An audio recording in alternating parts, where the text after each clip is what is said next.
तो रामपुर से जुड़ी हुई बड़ी खबर, लोकसभा चुनाव से जुड़ी हुई बड़ी खबर हम आपको बता रहे हैं, जहां पर मुरादाबाद के बाद रामपुर सीट पे सपा का झगड़ा बना हुआ है। सपा रामपुर जिला अध्यक्ष आसिम रजा ने नॉमिनेशन फॉर्म खरीद लिया है और बिना प्रत्याशी के नामों के ऐलान का नॉमिनेशन फॉर्म खरीद लिया है और मौलाना मोहिबुल्लाह नदवी को सपा टिकट दे सकती है। यानी यहां भी दो नामों को लेकर के वो पचोपेश, वो असमंजस बरकरार है। आजम खान के करीबी माने जाते हैं मोहिबुल्लाह नदवी।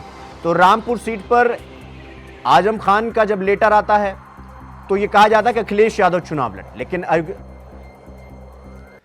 तो इस खबर पर हमारे साथ लगातार हमारे सहयोगी अनिल पाठक हमारे साथ बने हुए हैं। अनिल जी, पहले तो अखिलेश यादव, ये कहा जा रहा था कि आजम खान के लेटर में ये था कि अब अखिलेश यादव वहां से चुनाव लड़े, लेकिन अखिलेश यादव उसमें रत्ती भर इंटरेस्टेड नहीं दिखाई दिए।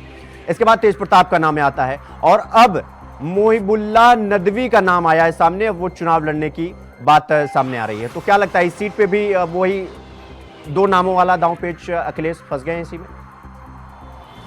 देखिए शिवम, आजम खान एक बड़े मजे पॉलिटिशियन हैं जी, और हमारी समझ से जो कहते हैं प्रेफर पॉलिटिक्स, इसी को कहते हैं प्रेफर पॉलिटिक्स।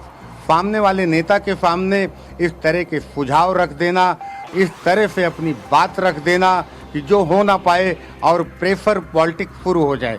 तो उसी तरह से आजम खान ने एक गेंद खेली और अखिलेश यादव से कहा कि आप स्वयं चुनाव लड़िए रामपुर सीट पर, और यहीं से शुरू हो गई प्रेफर पॉलिटिक्स। और उसका ऑफर अब सामने है।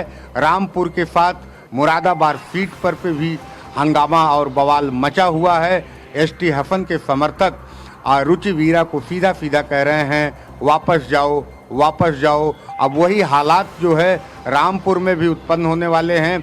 जिस तरह से आपने बताया कि एक मौलाना नदवी हैं, तेज प्रताप हैं और वहाँ के एक पदाधिकारी हैं, उन्होंने भी पर्चा दाखिल कर लिया है। लेकिन समाजवादी पार्टी के सामने जो सबसे बड़ा संकट है अभी तक, क्योंकि कुछ ही घंटे बचे हैं। जी अनिल जी, अब सवाल यही है कि एक सीट पर तीन प्रत्याशी तो चुनाव लड़ा नहीं सकती है समाजवादी पार्टी। तो जाहिर सी बात है, अगर हम रामपुर की बात करें तो आसिम रजा 1, अखिलेश यादव 2 और मौलाना मोहिबुल्लाह 3। अब 3 नाम है, ऐसे में एक नाम का ऐलान तो करना पड़ेगा समाजवादी पार्टी को। तो क्या एक नाम के ऐलान के बाद हम ये कह सकते हैं कि समाजवादी पार्टी में एक भारी टूट हमें देखने को मिल सकती है? क्या ये बात सही होगी? हाँ, बेशक शिवम, अगर कोई एक्शन होता है तो उसका रिएक्शन भी होता है। एक ये नेचुरल गेम है। और जिस तरह से एक पद पे, एक सीट पे 3-3, 4-4 दावेदार आ रहे हैं, तो उससे असंतोष उत्पन्न होगा और इस असंतोष की जो ज्वाला होगी उससे झुलसना पड़ेगा समाजवादी पार्टी को।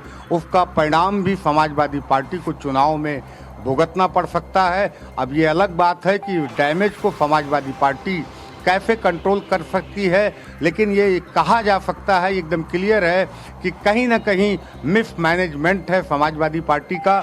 और ये एक जिस तरह से भाजपा से लड़ने का जो दम पाला गया था, जो दम दिखाया था समाजवादी पार्टी में, उसमें मैनेजमेंट जो है, मिस मैनेजमेंट, वो साफ तौर पर देखने को मिल रहा है रामपुर और मुरादाबाद सीट पर।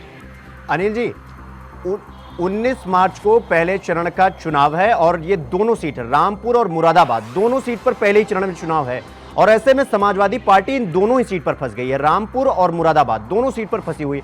क्या लगता है कि ये जो पचोफेस में फंसे हुए हैं, ये जो दांव पेच अखिलेश यादव अपने ही दांव पेच में फंस गए हैं, क्या लगता है इस कलह की वजह से, आंतरिक कलह की वजह से समाजवादी पार्टी को इन दोनों सीटों पर भारी नुकसान देखने को मिल सकता है? बेशक शिवम, इसको ये कह सकते हैं, ये टेंशन है आजम खान का, क्योंकि हर चुनाव में, चाहे वो विधानसभा का चुनाव हो या फिर लोकसभा का चुनाव हो, हेलो जी, चाहे वो विधानसभा का चुनाव हो या फिर लोकसभा का चुनाव हो, आजम खान की तरफ से इस तरह की प्रेफर पॉलिटिक्स जो है, प्रेफर पॉलिटिक्स, वो कोई नई बात नहीं है। एक बार फिर आजम खान ने प्रेफर पॉलिटिक्स का जो खेल शुरू किया है, उसके जो है समाजवादी पार्टी का झुलसना तय है। और जिस तरह से कंफ्यूजन ये देखने को मिल रहा है, ये उसकी एक परिणति है। जिस तरह से प्रेफर चल रहा है, वो भी जेल के अंदर। बहुत बहुत धन्यवाद आपका।